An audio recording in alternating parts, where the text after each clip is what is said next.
മധുരവും എരിവും പുളിയും എല്ലാം കൂടിയിട്ടുള്ള ഒരു മാമ്പഴ പുളിശ്ശേരിയുടെ റെസിപ്പിയുമായിട്ടാണ് ഞാനിന്ന് വന്നിരിക്കുന്നത്. പുളിശ്ശേരിയിലെ ഏറ്റവും സ്വാദ് മാമ്പഴ പുളിശ്ശേരിക്കാണ്. അപ്പോൾ ഇത് ചെയ്ത് നോക്കാത്തവരുണ്ടെങ്കിൽ ഒരു പ്രാവശ്യമെങ്കിലും ഒന്ന് ചെയ്ത് നോക്കണം കേട്ടോ. ഇപ്പോൾ മാങ്ങയുടെ സീസണല്ലേ, അപ്പോൾ മാങ്ങ തീരുന്നതിന് മുമ്പ് തന്നെ നിങ്ങൾക്ക് ഇതൊന്ന് ട്രൈ ചെയ്ത് നോക്കാവുന്നതാണ്. എന്നാൽ വീഡിയോയിലോട്ട് പോകാം. ഇതിന് വേണ്ടിയിട്ട് നല്ല മധുരമുള്ള നാടൻ മാങ്ങയാണ് എടുത്തിരിക്കുന്നത്. ഇത് നന്നായിട്ട് കഴുകിയെടുത്ത ശേഷം ഇതിൻ്റെ തൊലി കളഞ്ഞെടുക്കാം.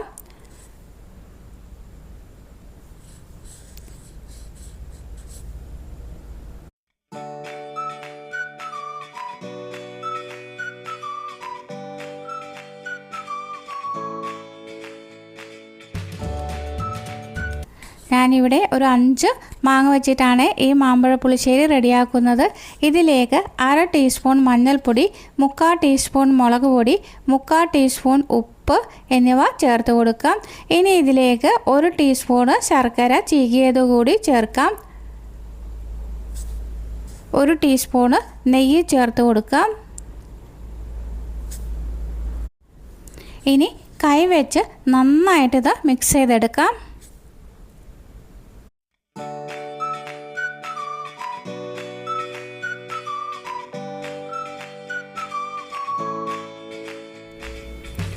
ഇനി നമുക്ക് സ്റ്റവ് ഓൺ ചെയ്ത് കൊടുക്കാം.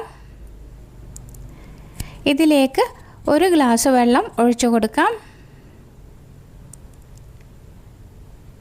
എന്നിട്ട് നന്നായിട്ടൊരു സ്പൂൺ വെച്ചിട്ട് ഇളക്കി കൊടുക്കാം. ഇനി ഇത് മൂടി വെച്ച് ഒരു 10 മിനിറ്റ് നേരം വേവിച്ചെടുക്കാം. ഈ സമയം കൊണ്ട് നമുക്ക് അരപ്പ് റെഡിയാക്കി എടുക്കാം. ഇതിന് വേണ്ടിയിട്ട് 1 കപ്പ് തേങ്ങ ചിരകിയത് ഒരു മിക്സിയുടെ ജാറിലേക്ക് ഇട്ട് കൊടുക്കാം. ഇനി ഇതിലേക്ക് ഒരു 5 വെള്ളമുളക് അല്ലെങ്കിൽ കാന്താരി മുളക് ചേർത്ത് കൊടുക്കാം. 1/2 ടീസ്പൂണ് നല്ല ജീരകം ചേർത്ത് കൊടുക്കാം. 1 കപ്പ് നല്ല കട്ടിയായിട്ടുള്ള തൈര് ചേർത്ത് കൊടുക്കാം. തൈര് ചേർത്ത് കൊടുക്കുമ്പോൾ ആദ്യം പകുതി തൈര് ഒഴിച്ചു കൊടുത്ത് ഒന്ന് അരച്ചെടുക്കാം. അതിന് ശേഷം വേണം ബാക്കിയുള്ള തൈര് കൂടി ഒഴിച്ചു കൊടുത്ത് നന്നായിട്ട് അരച്ചെടുക്കാൻ. ആദ്യമേ നമ്മൾ തൈര് ഒന്നാകെ ഒഴിച്ചു കൊടുക്കുകയാണെങ്കിൽ ചിലപ്പോൾ അരഞ്ഞു കിട്ടാൻ ബുദ്ധിമുട്ടായിരിക്കും. അതുകൊണ്ടാണ് ഇങ്ങനെ അരയ്ക്കുന്നത്. ഒരു 8 മിനിറ്റൊക്കെ കഴിഞ്ഞിട്ടുണ്ടാവും കേട്ടോ. മൂടി തുറന്ന് നോക്കുമ്പോൾ ചാറൊക്കെ നന്നായിട്ടൊന്ന് വച്ച് വന്നിട്ടുണ്ട്, മാങ്ങയും വെന്ത് വന്നിട്ടുണ്ട്. ഇനി ഇതിലേക്ക് കുറച്ച് കറിവേപ്പില നമ്മുടെ കയ്യിൽ വെച്ച് നന്നായിട്ട് ഞെരടിയിട്ട് ഇതിലേക്ക് ഇട്ട് കൊടുക്കാം. എന്നിട്ട് ഒന്ന് ഇളക്കി കൊടുക്കാം. ഈ 8 മിനിറ്റിനുള്ളിൽ ഞാൻ 2-3 പ്രാവശ്യം ഇളക്കി കൊടുത്തിട്ടുണ്ടായിരുന്നേ, അല്ലെങ്കിൽ മാങ്ങ അടിയിൽ പിടിച്ചു പോകും. ഇനി ഇതിലേക്ക് നമ്മൾ തേങ്ങ അരച്ചു വച്ചില്ലേ, അത് ഇതിലേക്ക് ഒഴിച്ചു കൊടുക്കാം. തേങ്ങ അരയ്ക്കുമ്പോൾ തീരെ വെള്ളം ചേർക്കാതെ വേണം അരച്ചെടുക്കാനേ. ഇനി ഇതിലേക്ക് മിക്സിയുടെ ജാറിൽ കുറച്ച് വെള്ളം കൂടി ചേർത്തിട്ട് ഇതിലേക്ക് ഒഴിച്ചു കൊടുക്കുന്നുണ്ടായിരുന്നു. നന്നായിട്ട് ഇളക്കി യോജിപ്പിച്ചെടുക്കാം.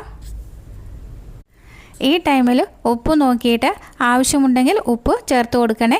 ഇതിൽ അല്പം ഉപ്പ് ചേർത്ത് കൊടുത്തിട്ടുണ്ടായിരുന്നു. എന്നിട്ട് നന്നായിട്ട് ഇളക്കി കൊടുക്കാം. ഒരു തിള വന്നാൽ മാത്രം മതി കേട്ടോ ഇനി. എന്നിട്ട് സ്റ്റവ് ഓഫ് ചെയ്ത് കൊടുക്കേണ്ടതാണ്. ഇനി ഇത് ഓഫ് ചെയ്ത ശേഷം ഒരു 10 മിനിറ്റ് നമുക്ക് മൂടി വെക്കാം. ഈ ടൈം കൊണ്ട് തന്നെ നമുക്ക് ഇതിലേക്കുള്ള വറവ് ചേർത്ത് കൊടുക്കണം. വറവ് ഇട്ട് കൊടുക്കുന്നത് ആദ്യം നമ്മൾ വെളിച്ചെണ്ണയിലോ ഓയിലോ ഒന്നുമല്ല, നെയ്യിലാണ് വറവ് ഇടേണ്ടത്. നെയ്യ് ഒഴിച്ചു കൊടുക്കാം. 1 ടേബിൾ സ്പൂൺ നെയ്യ് ചേർത്ത് കൊടുക്കാം.